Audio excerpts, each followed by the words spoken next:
സഹിഹായ ഹദീസ് നമ്മളെ ദൃഷ്ടിയിൽ സഹിഹായ ഹദീസ് കണ്ടാൽ പോലും നമ്മൾ ഏതിനെ സ്വീകരിക്കേണ്ടത്? തഖ്ലീദ് ചെയ്യുന്നവർ ഇമാമിനെ അംഗീകരിക്കേണ്ടത്. അസ്സലാമു അലൈക്കും വറഹ്മത്തുള്ളാഹി. ബിസ്മില്ലാഹി വൽഹംദുലില്ലാഹി വസല്ലല്ലാഹു അലാ നബീന മുഹമ്മദ്. അല്ലാഹുമ്മ റബ്ബി ഇശ്റഹ് ലി സദ്രി വയസ്സിർ ലി അംരി വഹ്ലുൽ ഉഖ്ദത മിൻ ലിസാനി യഫ്ഖഹു ഖൗലി. ഏറെ സ്നേഹധന്യരായ സത്യവിശ്വാസികളെ, വിശ്വാസിനികളെ, ഏതൊരു മുസ്ലിമിനും അടിസ്ഥാനപരമായി മനസ്സിലാക്കിയിരിക്കേണ്ട വിഷയമാണ് നമ്മുടെ പ്രമാണം എന്ത് എന്നുള്ളത്. നാം അനുഷ്ഠിക്കുന്ന ഈ ദീന്, ആ ദീനിൻ്റെ തെളിവ് കൃത്യമാണ്, വ്യക്തമാണ്. ആ തെളിവിൻ്റെ സ്രോതസ്സ് അത് വിശുദ്ധ ഖുർആനാണ് ഒന്നാമതായി. അതുപോലെ തന്നെ സുന്നത്തുമാണ്. ഖുർആനും സുന്നത്തും അടിസ്ഥാന പ്രമാണമായിരിക്കെ പിന്നീടുള്ള വിഷയങ്ങളിൽ ഇജ്മാഉം ഖിയാസുമെല്ലാം നമ്മൾ പ്രമാണങ്ങളായി സ്വീകരിക്കാറുണ്ട്.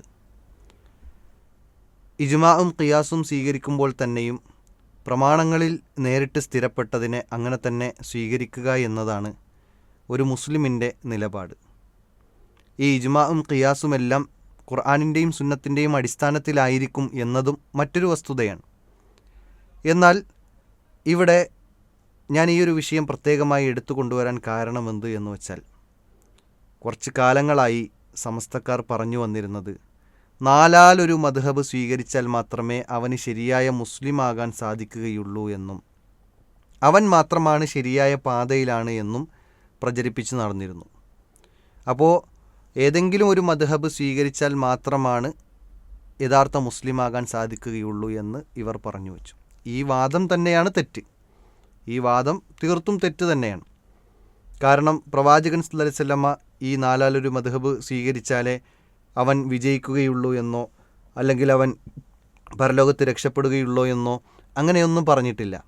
മറിച്ച് പ്രവാചകൻ സല്ലല്ലാഹു അലൈഹി വസല്ലമ ഈ ലോകത്ത് നിന്ന് വിട പറയുന്നതിന് മുമ്പ് പറഞ്ഞ പല ഉപദേശങ്ങളിലും നിർദ്ദേശങ്ങളിലും കാണാൻ സാധിക്കുന്നത് തറക്തു ഫീക്കും അംറൈൻ ലൻ തളില്ലു മാ തമസ്സക്തും ബിഹിമാ കിതാബ് അല്ലാഹ് വസുന്നത്തി നബീഹി എന്ന് പറഞ്ഞ് പ്രവാചകൻ സല്ലല്ലാഹു അലൈഹി വസല്ലമ നമുക്ക് പഠിപ്പിച്ചു തരുന്നുണ്ട്. രണ്ട് കാര്യങ്ങൾ ഈ ലോകത്ത് വിട്ടേച്ചു പോകുകയാണ്. ഏതാണത്? ഒന്ന് ഖുർആനാണ്, രണ്ട് പ്രവാചകൻ്റെ ചര്യയാണ്. ഇത് രണ്ടിനെയും മുറുകെ പിടിക്കുന്നവർ ഒരിക്കലും വഴിപിഴച്ചു പോവുകയില്ല എന്ന് പ്രവാചകൻ സല്ലല്ലാഹു അലൈഹി വസല്ലമ പഠിപ്പിച്ചു തന്നു. ആ ഖുർആനിനെയും സുന്നത്തിനെയും ശരിയാവണ്ണം സ്വീകരിച്ച് വക്രതയില്ലാത്ത രൂപത്തിൽ, വളച്ചുകെട്ടുകളില്ലാത്ത രൂപത്തിൽ, ദുർവ്യാഖ്യാനങ്ങളില്ലാത്ത രൂപത്തിൽ അതിനെ ശരിയായ രൂപത്തിൽ സ്വീകരിക്കുക. സ്വഹാബത്ത് മനസ്സിലാക്കിയതുപോലെ, താബിഉകൾ മനസ്സിലാക്കിയതുപോലെ അതാണ് നാം സ്വീകരിക്കേണ്ട നിലപാട്. എന്നാൽ സമസ്തക്കാർ പറഞ്ഞു വച്ചു നാലാലൊരു മദ്ഹബ് സ്വീകരിക്കാതെ ഇസ്ലാം ആവുകയില്ല എന്ന്. അതിന് പ്രമാണമില്ല, ഒന്ന്. രണ്ടാമത്തത്, ഇപ്പോൾ അതിനേക്കാൾ കടുപ്പിച്ച രൂപത്തിൽ അവർ പറഞ്ഞുകൊണ്ടിരിക്കുന്നു. ഈ വാദം ഇമാമിങ്ങൾക്ക് പോലുമില്ലായിരുന്നു. എൻ്റെ മദ്ഹബ് സ്വീകരിച്ചാൽ മാത്രമാണ് നിങ്ങൾ ശരിയായ മുസ്ലിമാവുകയുള്ളൂ എന്ന് ഇമാമിങ്ങൾ പോലും പറഞ്ഞിട്ടില്ല.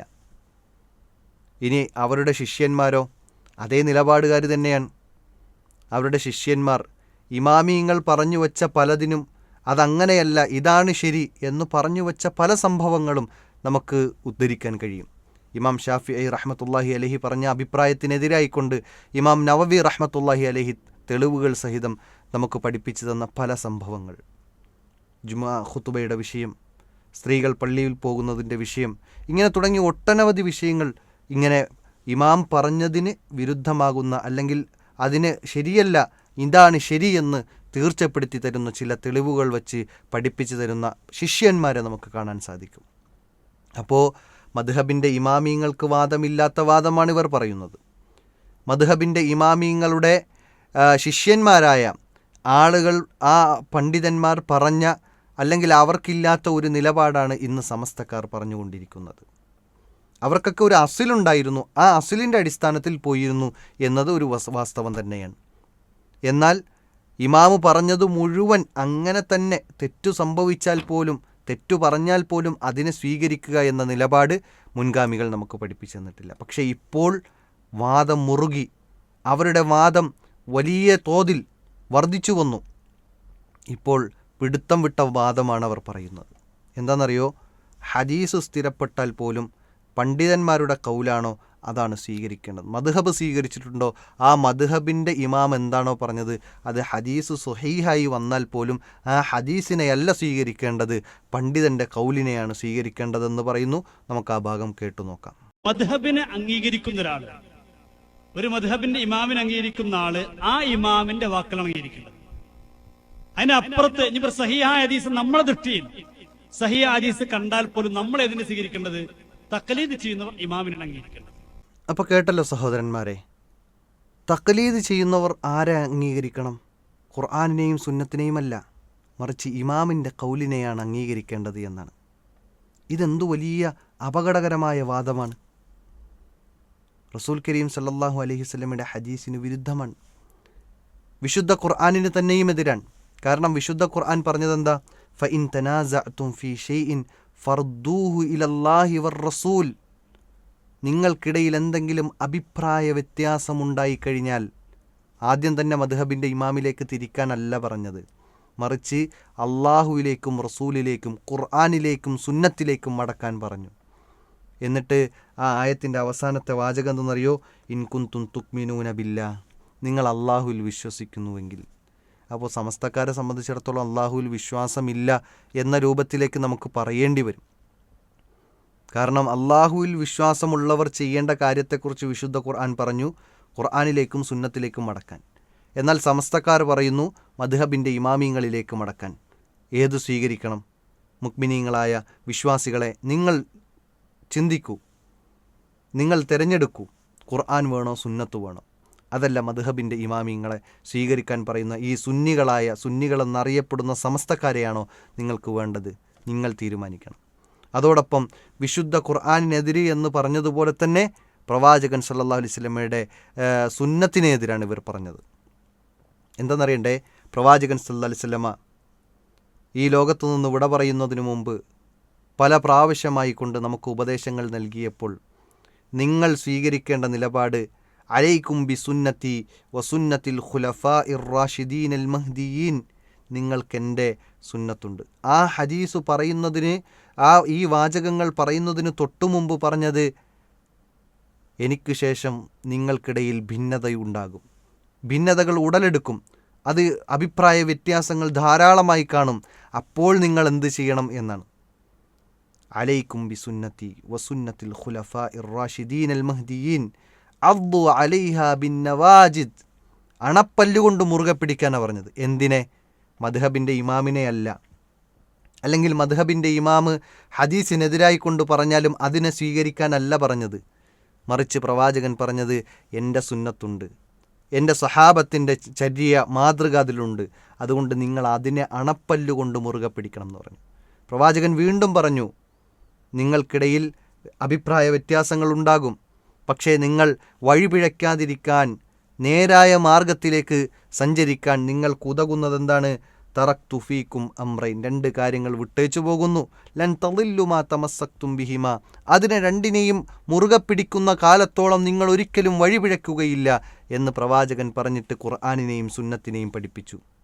അതുകൊണ്ട് തന്നെ ഒരു വിശ്വാസി പ്രവാചകനെ അംഗീകരിക്കുന്ന, ഖുർആനിനെ അംഗീകരിക്കുന്ന, അള്ളാഹുവിൽ വിശ്വസിക്കുന്ന ഒരു വിശ്വാസി ചെയ്യേണ്ടത് അഭിപ്രായ ഭിന്നതകളിൽ നമ്മൾ അള്ളാഹുവിലേക്കും റസൂലിലേക്കും മടങ്ങുക എന്നതാണ്.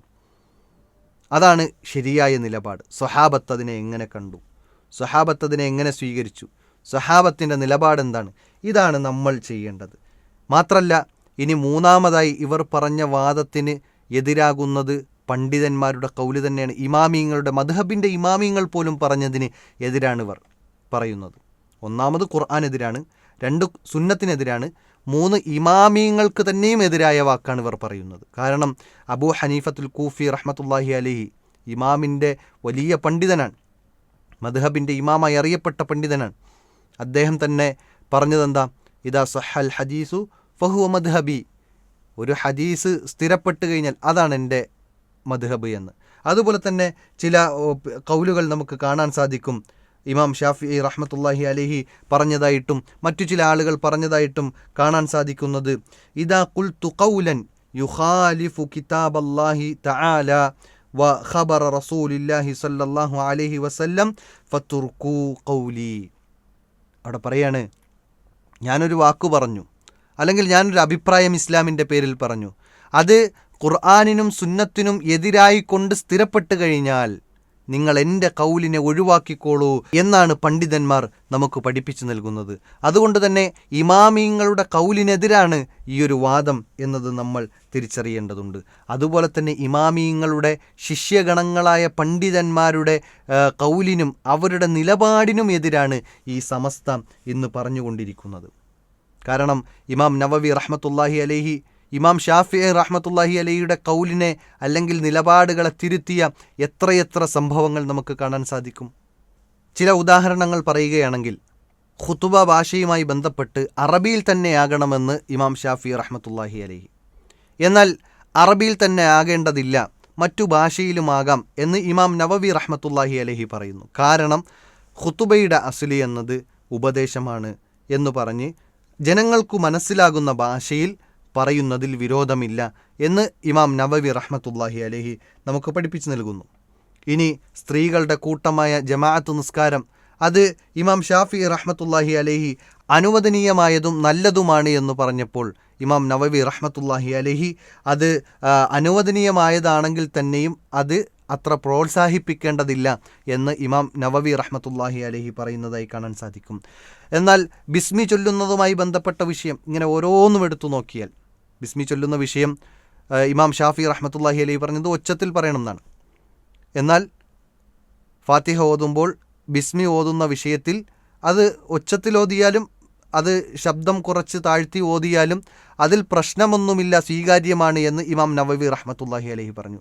അപ്പോൾ മദ്ഹബിൻ്റെ ഇമാമായ ഇമാം ഷാഫിഈ റഹ്മത്തുള്ളാഹി അലൈഹി പറഞ്ഞതിന് എതിരായിക്കൊണ്ട് ഇമാം നവവി റഹ്മത്തുള്ളാഹി അലൈഹി അതുപോലെയുള്ള ശിഷ്യഗണങ്ങൾ, ഇത് എല്ലാ മദ്ഹബിലും അങ്ങനെ തന്നെയാണ്. മാലിക്കി മദ്ഹബിലുണ്ടായിരുന്ന അഭിപ്രായങ്ങൾ പിൽക്കാലത്ത് മാലിക്കി മദ്ഹബിലുള്ള അല്ലെങ്കിൽ അതിൻ്റെ അസ്ലി സ്വീകരിച്ച പണ്ഡിതന്മാർ പോലും പല അഭിപ്രായങ്ങളും അതല്ല ശരി, ഇതാണ് ശരി എന്ന് ഖുർആനിൻ്റെയും സുന്നത്തിൻ്റെയും അടിസ്ഥാനത്തിൽ സ്ഥിരപ്പെടുത്തി കൊടുത്ത് ഈ ലോകത്തിന് പഠിപ്പിച്ചു കൊടുത്ത പണ്ഡിതന്മാരെ നമുക്ക് കാണാൻ സാധിക്കും. ഇങ്ങനെ തുടങ്ങി ഒട്ടനവധി കാര്യങ്ങൾ നമുക്ക് പറയാൻ കഴിയും. പക്ഷേ ഇവരെന്താ പറയുന്നത്? ഇവർ പറയുന്നത് ഇത് മദ്ഹബിൻ്റെ ഇമാമ് പറഞ്ഞതാണോ, ആ മദ്ഹബിനെ അംഗീകരിക്കുന്ന ആളുകളാണോ എങ്കിൽ ഖുർആൻ എതിരായാലും ശരി, സുന്നത്തായ ഹദീസ് സ്ഥിരപ്പെട്ടാലും ശരി, അതിനെ സ്വീകരിക്കേണ്ടതില്ല, ഈ മദ്ഹബിൻ്റെ ഇമാമിൻ്റെ കൗലിനെ സ്വീകരിച്ചാൽ മതി എന്ന് പറയുമ്പോൾ എത്ര വലിയ വാദമാണ്, എത്ര വലിയ അപരാധമാണിവർ ഈ സമൂഹത്തിനോട് പറഞ്ഞു വയ്ക്കുന്നത് എന്ന് നമ്മൾ മനസ്സിലാക്കേണ്ടതുണ്ട്, തിരിച്ചറിയേണ്ടതുണ്ട്. അതോടൊപ്പം ഇവർക്ക് ഇതിൽ ചില ലക്ഷ്യങ്ങളുണ്ട് എന്ന് തന്നെയാണ് ഞാൻ മനസ്സിലാക്കുന്നത്. കാരണം മദ്ഹബിൻ്റെ ഇമാമിയങ്ങൾ പറഞ്ഞത് ഖുർആനിനും സുന്നത്തിനും എതിരാണെങ്കിൽ പോലും അത് സ്വീകരിക്കേണ്ടതില്ല, മദ്ഹബിൻ്റെ ഇമാമിനെ സ്വീകരിച്ചാൽ മതി എന്ന് പറയുന്നതിലൂടെ ഇവരെന്തു പറഞ്ഞാലും സമൂഹം തൊള്ളതൊടാതെ വിഴുങ്ങണം, സ്വീകരിക്കണം, ഇമാമിയങ്ങളെ അതായത് ഉസ്താദുമാരെ ചോദ്യം ചെയ്യാൻ പാടില്ല എന്നിടത്തേക്കാണോ ഇവർ കൊണ്ടുപോകുന്നത് എന്നുകൂടി സംശയിക്കേണ്ടതുണ്ട്. ഏതായാലും മദ്ഹബിൻ്റെ ഇമാമിയങ്ങൾ അവർ അധ്വാനിച്ചിട്ടുണ്ട്, അവരുടെ അധ്വാനങ്ങൾ ചെറുതൊന്നുമല്ല, അവർ ലോകത്തിന് ഒരുപാട് സമ്മാനിച്ചിട്ടുണ്ട്, അവരുടെ അധ്വാനം ഈ ലോകത്ത് ഇന്നും നിലനിൽക്കുന്നുണ്ട്. അള്ളാഹു അതിൽ സ്വീകരിക്കട്ടെ എന്ന് നമ്മൾ പ്രാർത്ഥിക്കുകയാണ്. അതോടൊപ്പം അന്ധമായ ഒരു അനുകരണം, എന്തു പറഞ്ഞാലും സ്വീകരിക്കുക, ഖുർആനിനും എതിരെ പറഞ്ഞാലും സുന്നത്തിനെതിരെ പറഞ്ഞാലും സ്വീകരിക്കുക എന്ന നിലപാട് ഒരു മുസ്ലിമിന് പാടുള്ളതല്ല. മറിച്ച് ഖുർആനിനും സുന്നത്തിനും ചേർന്നു വന്ന മദ്ഹബിൻ്റെ ഇമാമിങ്ങളുടെ കൗലുകളെ നമുക്ക് സ്വീകരിക്കാം. അത് 4 മദ്ഹബുകളെയും ഒരുപോലെ അംഗീകരിക്കാം. ഇന്ന മദ്ഹബ് സ്വീകരിച്ചാൽ മാത്രമേ ശരിയായ മുസ്ലിമാവുകയുള്ളൂ എന്ന ഒരു നിലപാട് ഒരിക്കലും ഉണ്ടാകാൻ പാടില്ല. എന്നാൽ അവർക്കൊക്കെയും അസുലുണ്ടായിരുന്നു, ആ അസുലുകൾ സ്വീകരിക്കുന്നതിൽ പ്രശ്നമില്ല. മറിച്ച് ആ മദ്ഹബിൻ്റെ ഇമാമ് പറഞ്ഞത് മുഴുവൻ അപ്പടി വിശ്വസിക്കുക എന്നത്, ഖുർആനിനും സുന്നത്തിനും എതിരായാൽ പോലും അതിനെ സ്വീകരിക്കുക എന്നത് ഒരു മുസ്ലിമിന് ഭൂഷണമല്ല.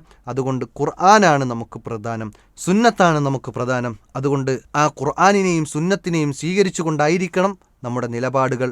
അല്ലാഹു സുബ്ഹാനഹു വതആല ആ രൂപത്തിൽ അന്ധമായ തഖ്ലീദിൽ നിന്ന് വിട്ട് ശരിയായ മുസ്ലിമായി ജീവിക്കാൻ നമുക്ക് തൗഫീക്ക് നൽകി അനുഗ്രഹിക്കുമാറാകട്ടെ. വ ആഖിറു ദഅ്വാന അനിൽ ഹംദുലില്ലാഹി റബ്ബിൽ ആലമീൻ. അസ്സലാമു അലൈക്കും വറഹ്മത്തുള്ളാഹി വബറകാതുഹു.